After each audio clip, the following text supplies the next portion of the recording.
Bismillahirrahmanirrahim. Ya, tadi sampai ada yang mengatakan menghasut nggak usah bayar pajak dan sebagainya. Nah, seperti itu.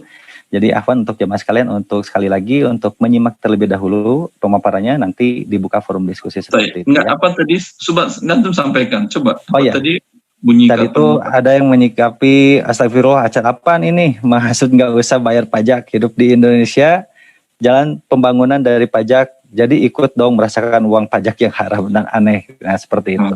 Ada ungkapan dasar satu jemaah.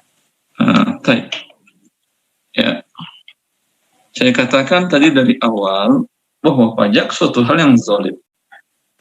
Tapi kalau Anda masuk jalan tol, Anda berbayar atau gratis?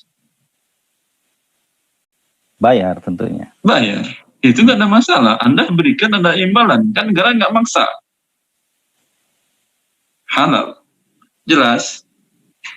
Tapi Anda melewati jalan negara, bayar atau gratis? Gratis kan ya? Gratis. Gratis. Baik. Diambilkan dari uang pajak, ya itu kesalahan yang menarik pajak. Ya, kalau dia terapkan dengan seperti tadi, seperti berbayar nggak ada masalah. Dan kita lihat, saya pernah waktu tinggal di kuliah S2 S3 di Saudi Arabia, saya lewat jalan tol dari Riyadh ke Mekah ke Madinah 1000 kilo kurang lebih. Cuma ada 2 lampu merah dari kota Riyadh sebelum masuk jalan namanya highway atau Tariq Syariah. Ya, di kota Riyadh. Lampu merah kedua di kota Mekah 1000 kilo. Tidak lampu merah. Ya, bebas hambatan. Tahu antum saya bayar berapa? Saya hanya bayar bensin untuk mobil saya 35 real, sekarang mungkin 150.000 ya, karena mobilnya lumayan irit waktu itu, Corolla. Sudah sampai saya di Mekah, bayar tolnya 0 rupiah, ada pajak negaranya 0 pajaknya. Kan saya katakan dari 18 mereka baru menerapkan pajak, pajaknya 0 ya. Negara orang kok bisa memberikan kesejahteraan kepada warga negaranya, ya, tanpa mereka harus menzalimi rakyatnya dengan menarik pajak. Mari berpikir kita dengan cara realistis. Kalau Anda katakan, oh iyalah karena Saudi minyaknya banyak. Saya kira kalau kekayaan negara, hasil alam, hasil bumi negara, saya kira kalau dihitung satu persatu, Indonesia jauh lebih banyak. Di Saudi mereka tidak ada air tawar. Untuk air tawar disalurkan ke rumah-rumah untuk kebutuhan rumah tangga, itu dari air laut mereka suling. Pasti biayanya mahal. Tapi orang masih bisa hidup. Air pumpnya masih bisa hidup. Jauh lebih murah daripada di Indonesia. Ya, dan nggak pernah mati. Nggak pernah padam. Ya, seperti itu. Kemudian Indonesia habis tanaman apa aja tumbuh. Di Arab Saudi itu buat nanam itu butuh biaya besar.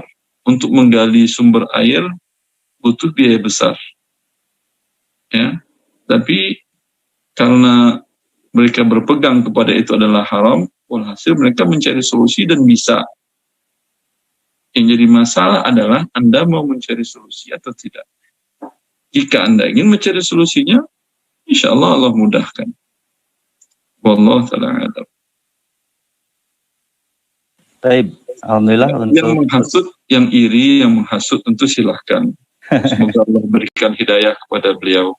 Tetapi amin.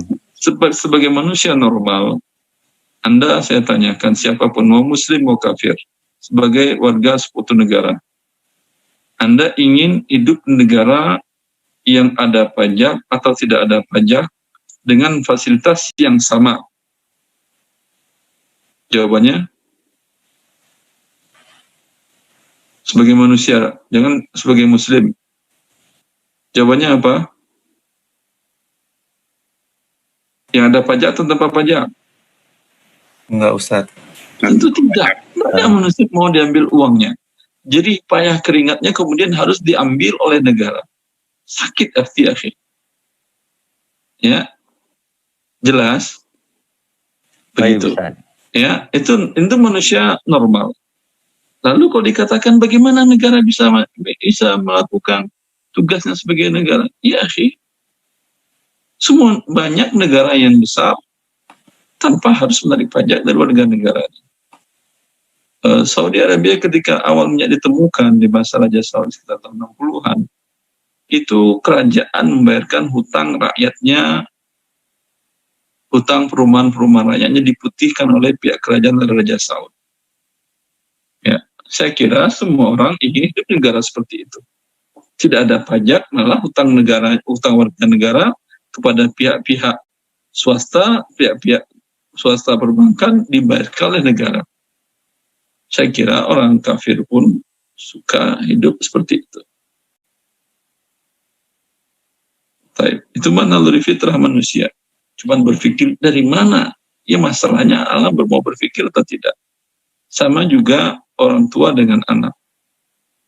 Seperti tadi kita kan Rasulullah mengatakan bahwa posisi negara dengan rakyatnya bagi posisi orang tua dengan anaknya.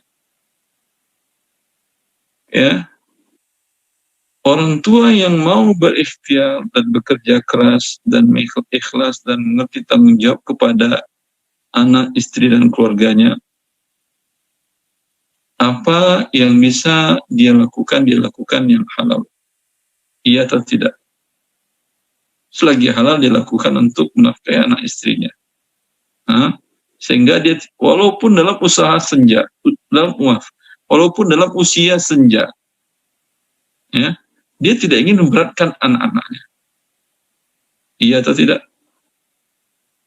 Hanya orang tua yang mungkin nalurinya atau rasa ke orang tuanya terganggu, yang ingin anaknya balas budi. Dulu aku kasih makan, sekarang kasih makanlah aku. Ya enggak lah. Orang tua tidak akan orang tua yang baik. Susah-susah hidupnya dia tidak akan mengadukan kepada anaknya, memaksa seperti imbal balik. Kembalikan makanan yang dulu aku berikan kepadamu semenjak kau masih di perut ibumu. Sekarang saya sudah nggak bisa bekerja, kau harus ganti. Tidak. Begitu posisi negara kepada rakyatnya, bukan menyusahkan rakyatnya. Bukan orang tua itu menyusahkan anaknya. Ya. وَلْتَكُنْ مِنْكُمْ أُمَّةٌ يَدْعُونَ إِلَى الْخَيْرِ وَيَأْمُرُونَ بِالْمَعْرُوفِ وَيَنْهَوْنَ عَنِ الْمُنْكَرِ وَأُولَئِكَ